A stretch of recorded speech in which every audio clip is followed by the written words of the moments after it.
Morning again, everybody. So today we're talking about confidence.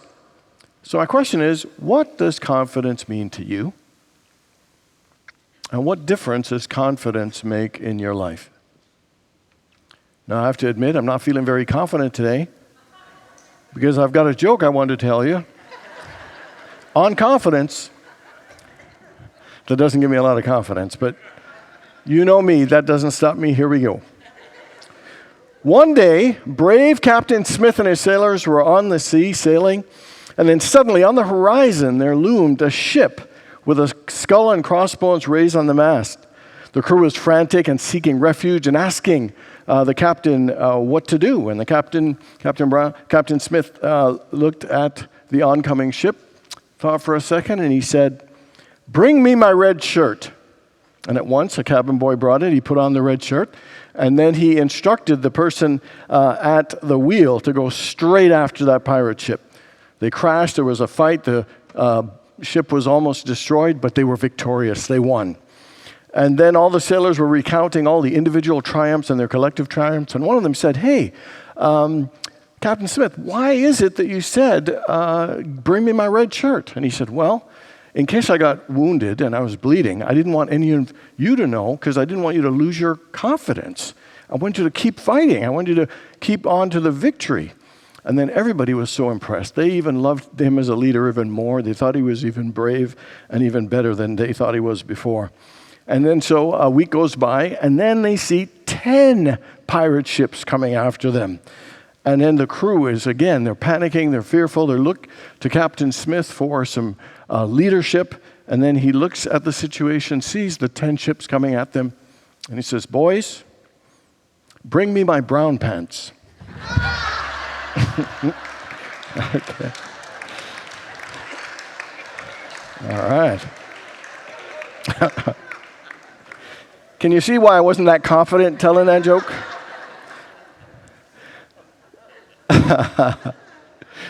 So, where in your life are you feeling a lot of confidence? And where in your life are you not feeling much confidence right now?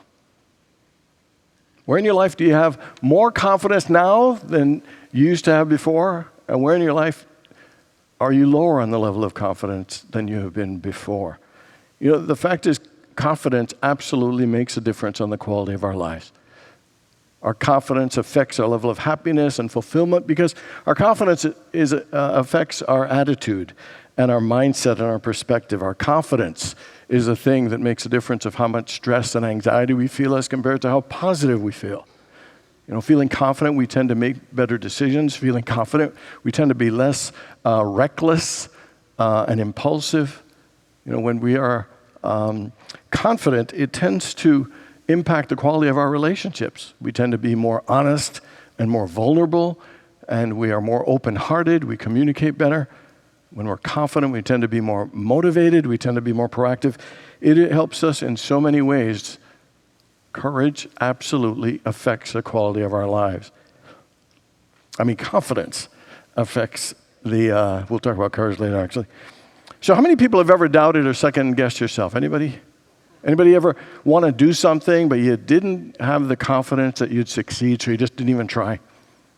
And I just wanted one last thing. Think of a time when your confidence was really high and a time when your confidence was really low, and did it really make a difference in how you felt, how you performed, and what outcomes happened? When I was in high school, I was a pretty good basketball player, not a great basketball player, but one thing I could do is I could shoot free throws well. I shot 92 out of 100 free throws in a shoot-a-thon. And you know that game 21? You know, just shooting free throws. I used to do pretty good in that. And I'll tell you, I was so confident sometimes, that ball was in before it left my fingers. You ever had those kind of, you felt so much confidence? And then there were times my confidence wasn't great, and no matter how good my mechanics were or how much I concentrated, I couldn't get a basket. You know, you couldn't hit the side of a barn door, that kind of thing. It was really, really bad. It is amazing the impact that confidence has in not how we feel, but how we perform and the results and the quality of our experiences. So what is this thing we call confidence?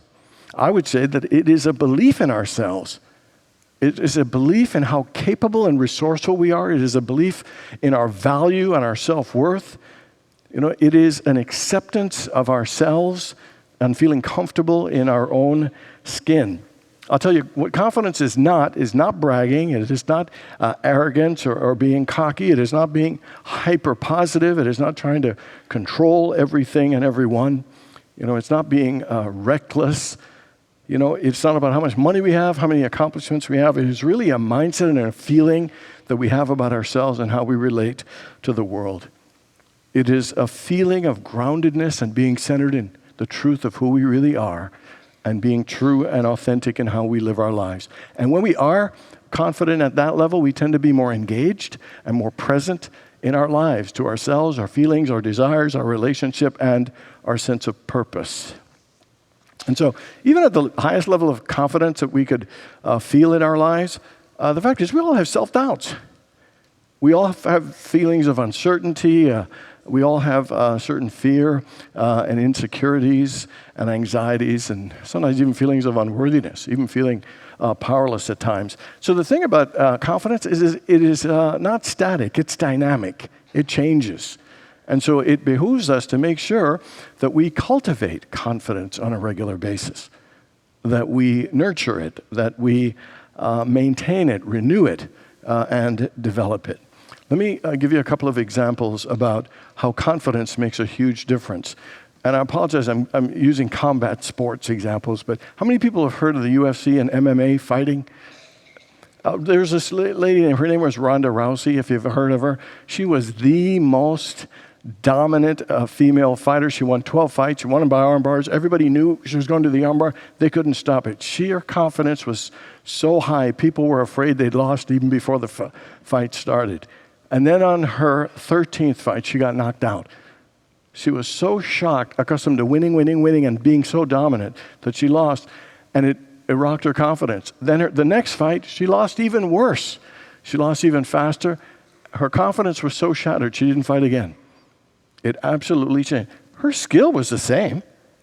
The other opponents didn't suddenly all get better. What the difference was, she lost her confidence.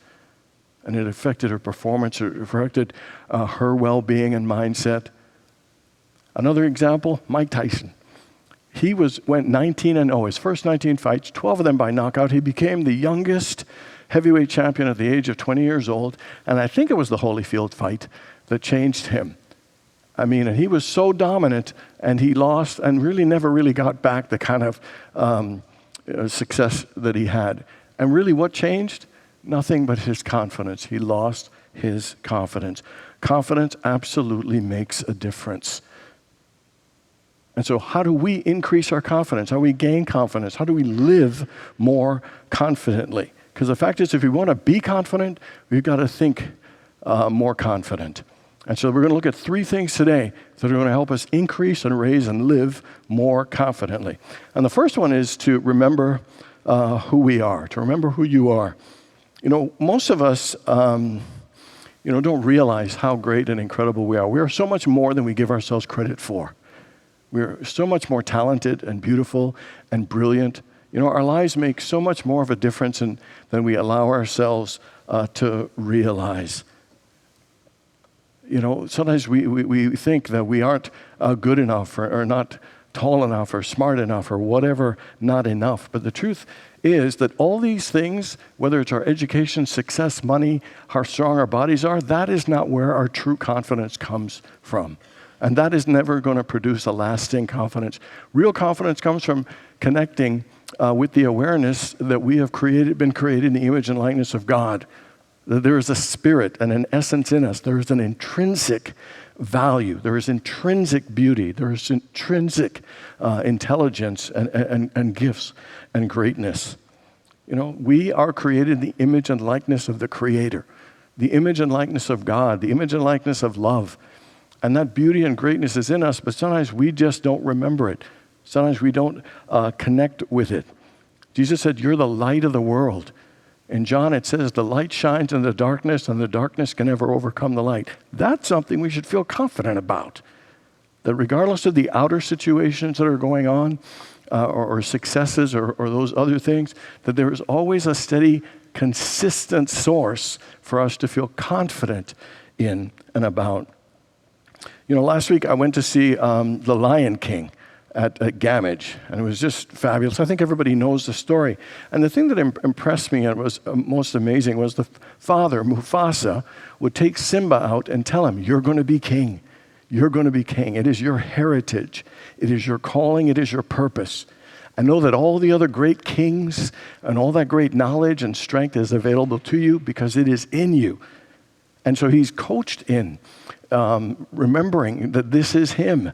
This is his essence. It's his greatness. Then an accident happens. He thinks he kills his father, and he's so devastated by this mistake. He's so down that he abdicates the throne and just runs away.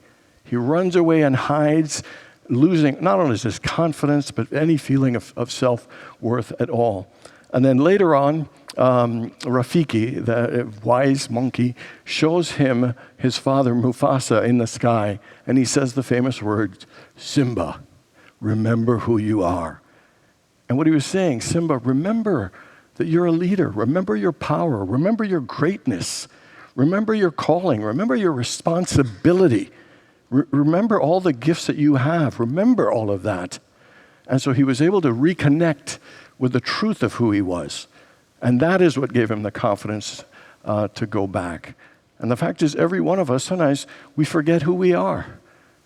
We lose connection with our greatness. We lose connection with our value. We lose connection with our talents. And we abdicate, the good life and the great opportunities that are available for us. I mean, the first thing, if we want to be more confident, we've got to remember who you are. You're an amazing spiritual being. You've been created wondrously and uniquely with such incredible value and beauty and talents and goodness. And we just need to remember that. It is not arrogance. It is just reconnecting with the truth of who we really are. In the book of James, it says some beautiful lines. It says, "Be doers of the word and not merely hearers. For if there are hearers of the word who do not do, they are like a person who looks at themselves in the mirror and upon walking away forgets what they look like." And that's what happens with us a lot. Sometimes we just forget, some mistake happens or some change happens, and we forget who we are. We lose our confidence. We feel powerless. We feel hopeless. We feel unworthy. And what we need to do is to remember who we really are. One of the great experiences of my life is I got the chance to meet Muhammad Ali, a friend that I knew, made a connection where he and I were actually met after his therapy session and got to spend a little bit of time together. Muhammad Ali was probably one of the most charismatic, talented, brilliant, beautiful human beings, athletes in the world. He held so much and was so dynamic. It was incredible. Well, when I met him, was well into his disease. He wasn't able to speak. He had to use a walker, wasn't able to move. So he lost the most important things: his voice, his charisma, his ability to articulate, the health of his body, not just his athletic ability, but even just to move around. And yet, my experience with him, he radiated an energy and a presence and a confidence and a greatness that I couldn't believe. And I had to ask myself, where did that confidence come from? Where did that energy and vibration of greatness come from? And it is his spirit. Muhammad Ali was a Muslim and prayed consistently 5 times a day, connecting to his source, connecting to God, connecting to his spirit, connecting to his purpose and his essence. And all the way through, one of his favorite quotes was, "To those who are given much, much is expected." Muhammad Ali believed all the way. He used his life even after his Parkinson's to be a symbol of hope and care and connection to all people. He never lost his confidence. And I'll tell you, what I think maintained his confidence after all the boxing greatness was his consistent prayer life. He consistently connected with that spirit in him, and that spirit radiated with no need for words, with no need for being able to move around. Well, interestingly, Jesus also prayed 5 times a day. And the point of this, remember who you are, is to say consistently connect with your spirit. Consistently connect with your source, and that begins to radiate that essence in us beyond our body, beyond our words. This making sense, everybody? Oh, good, because it's all I have, so it's a good thing. So, So the very first thing, if you want to increase the level of remember who you are. Remember the truth about you, not just your job, not just your accomplishments. Remember your spirit. And 5 times a day, connect with it, connect with it, connect with it. And it'll radiate and express more from us than we'll realize. The second thing, remember who you are is number one. Number two is to realize the reality. Here are the reality of the things that affect our confidence. Number one, life always has change. Things will always change. There will be things to adapt to and adjust to in our bodies, in our careers, in our relationships. There will be losses and changes of all different kinds. And sometimes our confidence can waver in those. Another one is that in life, Jesus said there'll be trials and tribulations. There are going to be some obstacles and some problems and some struggles. And sometimes those things also affect our confidence. And the third thing is that everybody doubts. Doubt creeps into everyone's life in some way. We start wondering, am I good enough? Is this going to work out? We doubt. There are all kinds of ways that we absolutely doubt on a regular basis. Sometimes we take things very personally. I know somebody who didn't get invited to a friend's party, and then they heard from all the other friends, and they kept thinking, what? They don't like us? Do they hate us? Is it because I said that thing that I was only joking about? How could they do this? They're probably doing it intentionally to hurt me. What kind of people are these? I'm shocked I was even their friend in the first place. Heck, I don't need them in my life. And then next day you get the invitation. It was delayed in the mail. But you ever just make stuff up like that? Sometimes we can rock our own confidence by misinterpreting or exaggerating or taking things personally. And so in all these things, we need just to remember that we can handle these things. Be aware, realize the reality. These things happen. Change happens, struggles happen, and our own doubting mind happens. And we don't need to let them affect our confidence when we are aware of them, when we realize them. And still know that I'm greater than this. I can handle this. Whatever this might be. When we find ourselves getting our confidence, having it plummet or get shattered, we just realize, I can handle this. Everything's going to be okay. I've got this. God and I are greater than this. Another thing is that for confidence is we got to remind ourselves of how good we are. We are so good at minimizing and putting ourselves down. I always say we undervalue who we are and we overvalue who we're not. I have people say, hey, what do you do? Oh, I'm just a teacher. I'm just a homemaker. I'm just a whatever. Sometimes we'll have a hard time getting a compliment. Someone will say, oh, I really love that dress. Oh, this whole thing? Well, that meal was so good. Oh, I just threw it together. It's like, your hair looks fabulous. Oh, I just brushed my fingers through it. We want to minimize instead of just accepting that we are beautiful. We're fabulous. It's not a matter of being arrogant or cocky. It's just a matter of owning our own greatness. In the book of Deuteronomy, it says, let the weak say, I am strong. So sometimes when you doubt yourself, tell yourself, I am lovable. I am capable. I am good enough. I am worthy. I am successful. We need to remind ourselves of the truth that we sometimes don't let ourselves own and accept. And the next time someone tells you how good your hair looks or your food is, just say, thank you. Because when we keep pushing away and resisting our good and our compliments, how are we helping our own confidence? By not being willing to accept that we're actually really great. We're talented. We're wonderful. We're beautiful. And the third aspect I think that's important about confidence we need to remember is confidence doesn't mean that you're going to do everything well. Confidence is accepting there are just some things that you're not meant to do and you just don't happen to do well. You could try, but everybody isn't supposed to do everything well. Michael Jordan was the greatest basketball player ever. He was not a great baseball player. He was never going to be a great baseball player because he wasn't meant to be. It was nice that he tried, and I'm sure those are great experiences. They're good things for us to try. But to hold a pressure on ourselves thinking we need to be perfect and great, that is not confidence. Confidence is someone who realizes I'm good at this, I'm not good at this, and they're comfortable with it. They're at peace with it. We have to come to terms and accept the fact maybe you're not good at math. Maybe you're not a great handyman. Maybe you're not good in being organized or with electronics. Maybe you're not good at art. Maybe you're not good at music. Maybe you're not a natural leader. Maybe you need to accept that you're not a great cook. Maybe you need to accept that you're not good at speaking Spanish. Maybe you need to accept that you're not good at parallel parking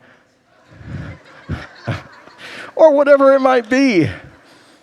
Sometimes you have to get to that place to say, hey, I might not be good at parallel parking, but I'm okay with myself, and I'm still happy and have a great life.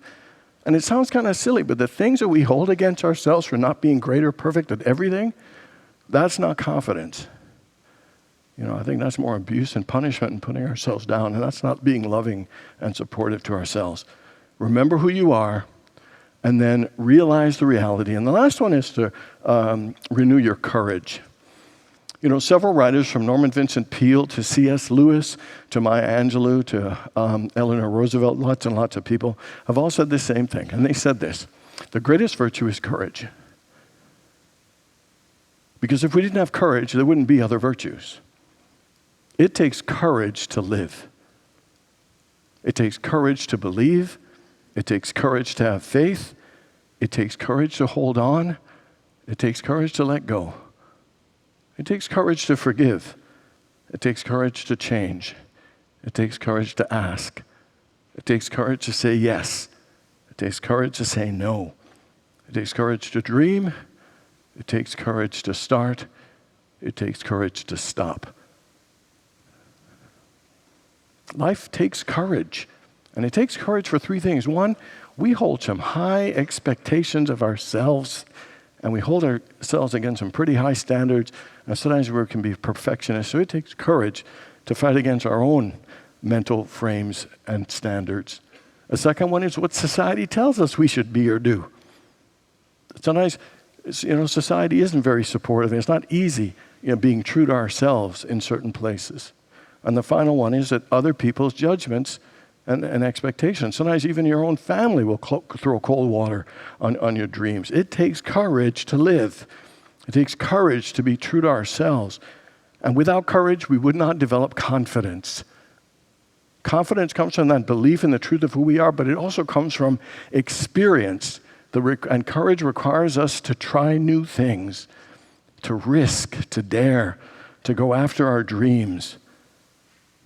And it doesn't matter, courage is about trying things, but it doesn't mean that you always have to succeed. And because sometimes just in the trying alone, we can gain confidence and wisdom. Bryce Courtney says that you will learn more from a well-executed failure than a dreary success played within the confines of what you already know. And what he's saying is, you're not going to gain confidence by just playing everything safe, by staying within your comfort zone. That you will gain more confidence trying and failing and having the courage to put it out there. You will gain more, and you will expand yourself and your confidence more. Question: if you had all the confidence and courage in the world, what would you do differently than you're doing now? What would you try? What would you change? What would you become? What would you create that's different than what you're creating right now? The word heaven comes from a word, and it means expansion. That a heavenly experience comes when we expand our heart in love, when we expand our faith, when we expand our joy, when we expand our compassion. That as we expand ourselves and courageously step out beyond our comfort zone, that is a heavenly experience. To close things off, is a more negative and limited experience, and that's not how we are meant to live. Winston Churchill says, one of my favorite quotes, he says, "Success is going from failure to failure without losing enthusiasm." And what he's saying is, no matter what happens, keep going. Keep having the courage to continue, to keep moving forward, and to keep expanding and growing yourself, because that's how you have a fuller and richer life and experience. Every one of our levels of confidence will waver from time to time. And what we need to do is to cultivate it, to nurture it, and to develop and do it consistently and regularly. And how is to remember who you are. Remember that spirit and essence, that truth that is in you, and cultivate 5 times a day. Connect with it, connect with it, connect with it, and it'll begin to radiate beyond your being. Then realize the reality. Life changes. There are trials, there are doubts, but affirm that you can do it. I can handle this. Affirm that you're smart and you're talented, and accept that there's some things you just don't do great. And be confident with who you are and comfortable in your own skin, just the way you are. And finally, renew your courage. Step out of your comfort zone. Give it a try, and that will increase and expand you in great ways. If you want a better life, I guarantee you that confidence is a game changer. Confidence is the key. Because if you want to be more confident, you got to think more confident. God bless you all.